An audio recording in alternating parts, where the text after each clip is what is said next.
ಇವತ್ತು ಏನು supreme court Darshan ಅವರ ಕೇಸ್ನಲ್ಲಿ ಕರ್ನಾಟಕ ರಾಜ್ಯದ ಹೈಕೋರ್ಟಿನ ಜಾಮೀನನ್ನು ರದ್ದು ಮಾಡಿ ಇವತ್ತು ಕಾನೂನು ಎಲ್ಲರಿಗೂ ಒಂದೇ ಅಂತಕ್ಕಂಥದ್ದನ್ನ ಮತ್ತೊಮ್ಮೆ ಪ್ರಜಾಪ್ರಭುತ್ವದಲ್ಲಿ ಸಾಬೀತಾಗಿದೆ.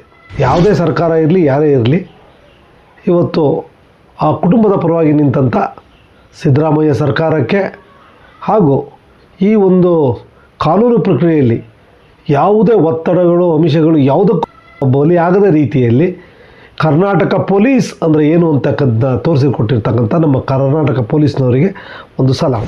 ಅದೇ ರೀತಿ ನಾವು ಯಾವುದಾದ್ರು ವಿಚಾರ ಬಂದಾಗ ಯಾವುದಾದ್ರು ಸರ್ಕಾರ ನಮ್ಮ ಸಮುದಾಯ ಅಂತ ಮಾತಾಡ್ತೀವಿ. ನಮ್ಮ ಸಮುದಾಯ ಒಳ್ಳೆಯದಾದ್ರು, ಮುಖ್ಯಮಂತ್ರಿ ಆದರೆ ನಮ್ಮ ಸಮುದಾಯದವರಾದರು, ಪ್ರಧಾನಿ ಆದ ನಮ್ಮ ಸಮುದಾಯದವರು, ಮಂತ್ರಿ ಆದ ನಮ್ಮ ಸಮುದಾಯ ಅಂತೀವಿ. ಇವತ್ತು ಒಂದು ಕೊಲೆ ಆಗಿದೆ ರೇಣುಕಾಸ್ವಾಮಿ ಅಂತಕ್ಕಂಥವ್ರದ್ದು. ಅವನು ಸಮುದಾಯ ಇದಾದಾಗ ಏನೋ ಅವ್ರ ಮನೆಗಳಿಗೆ ಮಠಾಧಿಪತಿಗಳು ಎಲ್ಲರೂ ಹೋಗ್ತಕ್ಕಂಥದ್ದು, ಅವರಿಗೆ ಮಾತಾಡ್ತಕ್ಕಂಥದ್ದು ತಂದೆ ಎಲ್ಲ ಆಯಿತು. ಅದೇ ಕಾಳಜಿ ಇವತ್ತು ಸುಪ್ರೀಂ ಕೋರ್ಟಲ್ಲಿ ನ್ಯಾಯ ಸಿಕ್ಕಿದೆ. ಇವತ್ತು ಅವರ ನ್ಯಾಯ ಸಿಕ್ಕಿದೆ.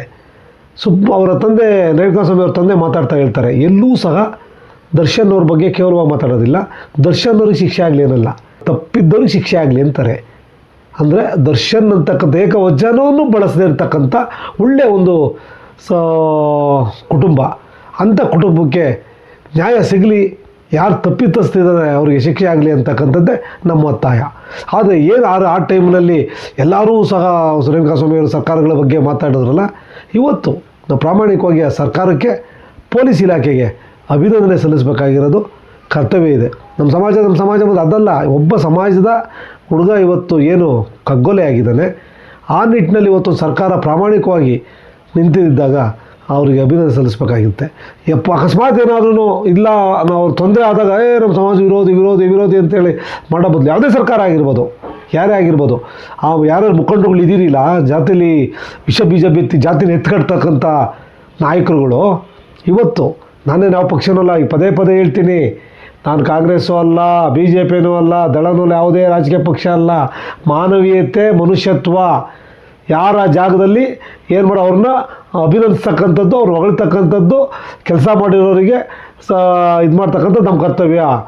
ಈಗ ಸಿದ್ದರಾಮಯ್ಯನವ್ರ ಸರ್ಕಾರ ಪೊಲೀಸ್ ಇಲಾಖೆಗೆ ಅಭಿನಂದನೆ ಸಲ್ಲಿಸ್ತಕ್ಕಂಥದ್ದು ಎಲ್ಲರ ಕರ್ತವ್ಯ ಇದೆ. ನಿಮ್ಮ ರಾಜಕೀಯ ಬಿಟ್ಟು ಸರ್ಕಾರಕ್ಕೆ ಒಂದು ಅಭಿನಂದನೆ. ಆ ಟೈಮಲ್ಲಿ ಏನೆಲ್ಲ ಮಾತಾಡಿದ್ರಿ, ಪೇಪರ್ಗಳು, ಚಾನಲ್ಗಳಲ್ಲಿ ನೋಡಿ ಮೈಕಿಟ್ಟಿದ್ದಾರೆ. ಇವತ್ತು ಎಲ್ಲಿ ಸ್ವಾಮಿ, ತೀರ್ಪು ಬಂದು 24 ಗಂಟೆ ಆಯಿತು, ಒಬ್ಬರೂ ಸಹ ಸರ್ಕಾರಕ್ಕೆ ಒಂದು ಅಭಿನಂದನೆ ಇಲ್ಲ. ಪೊಲೀಸ್ ಇಲಾಖೆ ಕೆಲಸ ಮಾಡಿದ್ರಲ್ಲ ಸ್ವಾಮಿ, ಹಗಲು ರಾತ್ರಿ ಇಲ್ದೇ ಒಂದು ಅಭಿನಂದನೆ ಸಲ್ಲಿಸಿದ್ರೆ ಅವ್ರಿಗೂ ಇನ್ನೂ ಹೆಚ್ಚಿನ ಕೆಲಸ ಮಾಡ್ತಕ್ಕಂಥದ್ದು ಬರ್ತದೆ. ಯಾರ್ಯಾರು ಅವತ್ತು ಓಡಾಡೋದ್ರಲ್ಲ, ಮಠಾಧಿಪತಿಗಳು, ಜಾತಿವಾದಿಗಳು, ನಮ್ಮ ಸಮಾಜ ಅಂದ್ಕೊಂಡು, ತಾವೆಲ್ಲ ಆ ಸರ್ಕಾರಕ್ಕೆ, ಪೊಲೀಸ್ ಇಲಾಖೆಗೆ ಅಭಿನಂದನೆ ಸಲ್ಲಿಸ್ತಕ್ಕಂಥ ಬುದ್ಧಿಯ ಪರಮಾತ್ಮ ಕೊಡಲಿ ಅಂತೇಳಿ ಮಾತು ಮುಗಿಸ್ತೀನಿ. ನಮಸ್ಕಾರ.